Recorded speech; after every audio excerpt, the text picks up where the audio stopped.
Guys, there is nothing worse than not being able to get that watch you really want. Well, there is worse things than that, but if you're a watch addict, this ranks pretty high in the things that are very bad. Here's 4 signs that you really shouldn't buy that watch. For me, this is a non-negotiable when buying a watch. If it's going to spread my budget just that little bit too thin, if it's going to make the next couple months a little bit tight, then it's not right.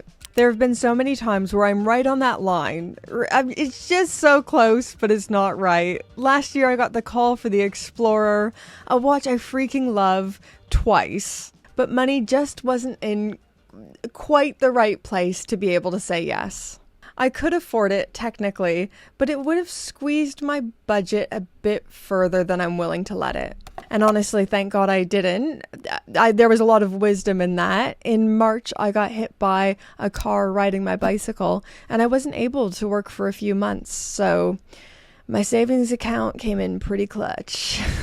So our general money rule is we like to have 3 months' wages in the savings, liquid for times like that. If an emergency comes up or we're unable to work, we have that little stockpile there, and that's what it's there for. But oh, it's so tempting to spend that money on watches. I have a problem. Now this one I haven't personally done, but my husband's done it once, and I watched him nearly do it again a second time, where he doesn't even want a certain watch. He's just feeling a little bit sad, so then he goes and buys a watch he doesn't really want. Okay, I love a little bit of retail therapy too. I just wouldn't say we're in the position to impulsively buy a luxury watch because we're feeling a bit sad. Money's good, but it's not that good. So here's the story. My husband once had to pass up a Patek Philippe 5212 because we weren't in the position to buy. We then made the mistake of going to our AD to look at the 5212 while it was there. James was instantly full of regret, but now someone else had bought it. And he was just feeling a little bit sad. So he wanted to fill that sadness hole with a Grand Seiko snowflake. Now I love the snowflake, absolutely nothing wrong with it, but he didn't really want it. He just felt sad and didn't want to go home empty-handed. So I said to him, look, I've never heard you talk about wanting this watch ever before. There's no big rush to get it. Let's sleep on it. We'll come back tomorrow, or if in 48 hours you still want it, then we know it is something you genuinely want and it's not an impulse buy. A couple days go by and we didn't end up getting it for him. That fad kind of went in and out. And thank God, once again, that we didn't buy that, because then a couple months later, he got the call on his Aquanaut, a watch he really, really wanted. And we were in the position to buy it because he didn't buy the snowflake. Don't buy watches just because you're sad. Hold out for the ones that will really make you happy. I know it sucks leaving empty-handed sometimes, but this is the most first world problem I've ever heard.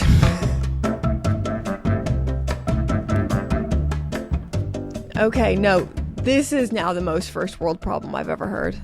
This whole video, this is a dumb video. But this one is such a hard one to overcome. At least it has been for me. I'm a recovering hype beast. But don't buy just for the flex. I'm going to keep this one short and sweet because it's very unflattering on me. But it's so tempting for me to get a watch just for the flex.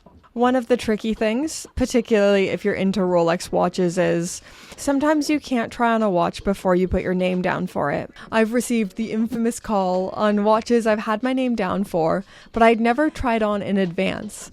So when I go to collect the watch, it's my first time ever trying it on. And I'm thinking of one in particular. When I went to go try it on, I finally got the call. It just wasn't right for me. And half of me wanted to buy this watch for the flex.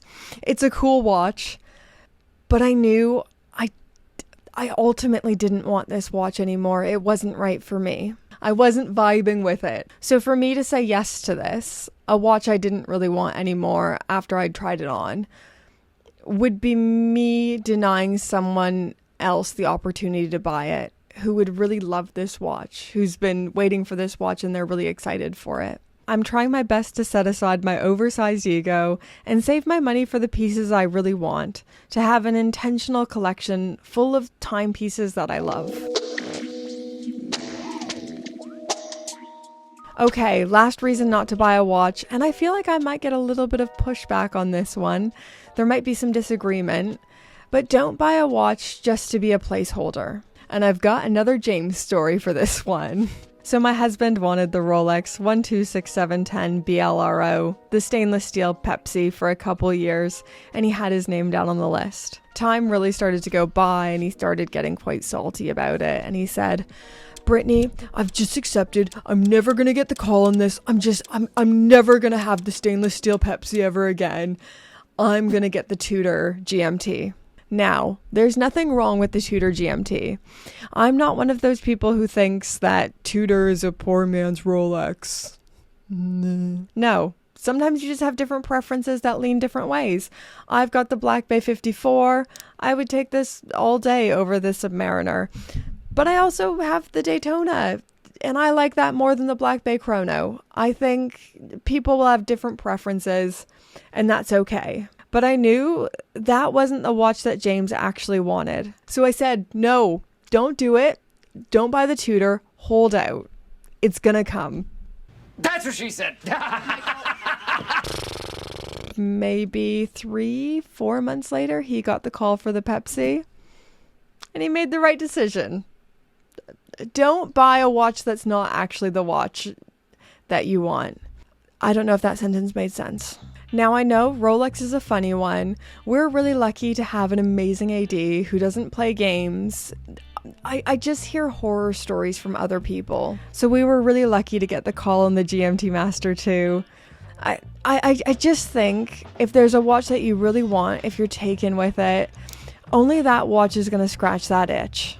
And I have it right now with a few watches that I want. I'm so tempted to get an alternative. There's a few really expensive ones I'm pining over. My last video was about the 3 watches I want to add to my collection next.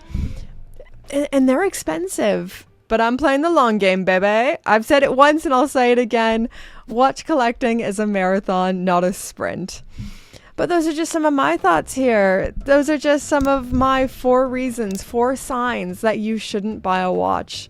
Seasoned collectors, people who've been in the game for a while, let me know, did I miss anything big? Any advice that you'd give people as well? Let me know in those comments down below. Don't forget to do all that YouTube stuff. And let's thank the gorgeous amazing, fabulous, wonderful, perfect in every way Pope tier patrons.